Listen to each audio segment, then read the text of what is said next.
17 ne ok obedo wuoth mayot ahinya. Nabiro chungi chama mar ODM to kaka wang'eyo pile. Joma mine wan gi challenges mang'eny. Ne adhi through Mayombo to kaka imiiti maya. Abe chieng'no ne obedo na marach mano maya. To kuom ng'wono mar Nyasaye ne jo West Gemo miya thuolo mo kasa madugo gi independent. Ma thorne ok yot ahinya. Kendo ane the first person mano yudo that ticket mo yier godo e Luo Nyanza ng'ama mama mano yier gi independent. Achaka duogo kero ODM mochako yiera mar ariyo. Mayombo kendo mochako yiera mar ariyo maduogo. Koro gi sani to kano yiera 2017 joma no yiera ahinya ne gin joma mege. Joma no luto ni ombulu. Mano gono ombulu. Kendo agone minero kamano. And I want to this narrative mwacho ni mono kudwar mono wetegi mondo rum. Mono chung koda gi kijandi. Jodongo somehow ne ogi trust nikech ng'ana matin mabende nyako ma nyaka moro to biyo tedugi. Koro samoro wan ga gi challenges. Samoro wacho ni onyaka tadoko yo mathuru. Igni to koro ng'eny 26 sano kadogi. Koro ne bedo kodgi ma wuotho kod kinde mana wuotho kodgi challenges ne ng'eny.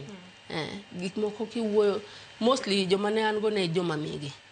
To lit mane mon liete ma samoro na romo godo ne yudo ka lit na mana me na wacho ni yawa. Yeso yiera an jatend ji antere gi gik monego atim. To wakawe mon liete gi mondo achorra kodgi mondo wadhi kodgi kamoro. Mane momiyo na biro bedo ma yie bedo champion mar Widows Right kendo atudra gi migepe moyie tiyo gi mon liete. Mon liete onge kaka nyalo konyo kata kwa konyo gi to tek. Gima wan go matin ok nyalo romo. Koro momiyo na riwora gi ndiko bill tech. This is almost my 7th year. To mondo yud bill madhi through samoro tek samoro koro nyalo yudo jomoko makonyi. Koro no wayudo foundation moro ma bende no riwre gi josiaya. Moyie mondo walos bill. Bill nyicho sekele assembly motim ne first reading. Kendo bill ni dhi maber wang'e ni wabro biro oko kan. Owacho nango bill ni wacho nango dwaro mondo tim. Bill ni iluongo ni Siaya Widows Protection Bill 2025.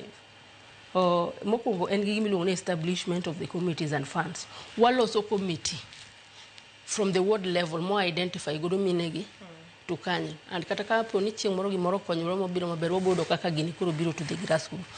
Bill achiel ni oting'o gimiluongo ni Widows Protection, Widows Rights. Oting'o ratich mond liete. Mond liete kale gik mang'eny. Yudo ka chiliel chwore no tho gik manowego anyuolo kawo. Chiliel mwandu ang'olo girigo. Ok gisebedo ne gima yudo ka chiliel en kanyo to kata kako timre gi nyithindo samoro onge. Yudo ka chiliel ni en kanyo to kete gi chike moko. You can imagine hatu sani kuna nitiere nyithindo moko mabende bang'a mosietedo. Maybe 22 look at Jaod Albert. Idwa kete gi chike mag ter gi girigo. Makori chunigo. Yes, ok wach ni chik ni dhi golo gikwa mag chiko machon. To dwaro ni mondo gikwa go tim to time yo moro mar luor. Ne ng'amo hero ma ng'at moko chon. Mano wadhi address kanyo. Ok oketh chik mar joluo ni tero gaji. Ng'amo hero nyalo time yo makare. To time. Koro wadwaro ni mondo bed gi guideline makata kitime to wuok maber ok wuok marach. Chik achiel ni oting'o roles and responsibility. Chik ni wabro loso ni directorate from the department mar gender. Mwang'eyo ni ano ma gik moko kobiro mana kaka other departments. Chik achiel ni manyiso kanyero ni utimo registration bende ne mondo liete mago wabro timo kwaseloso chik. Nitie jomo se register pod ji register. We urge them as much as mokongo ka wa register gi miyo gi tich mayot gigomba ka gi jowatgi giyudo gik mang'eny ma ginyalo share. Iweni in michandre nyaka yudo kanyawadu koro giyudo that support. Chik ni wadagi nyaka kwede. Mikwedo go mon liete gi gik mawacho ni kia kiki mondi aora kiki rom gi ng'a kiki wuogi ng'a. Chik achiel ni wadhi keto gimiluongo ni fund. Wadhi bedo gi fund account mabedo managed. Makata ka pesa wa malo Nairobi kako pogo ni mama dhi e basari, mama dhi e health, mama dhi e women empowerment. Obendo yudi yes pesa tin to yudi matin to kwa yawo gini ma wabet gi account ni we'll even get donors mabiro biro konyo mondo liete obed gi kwe. Okay. Yes.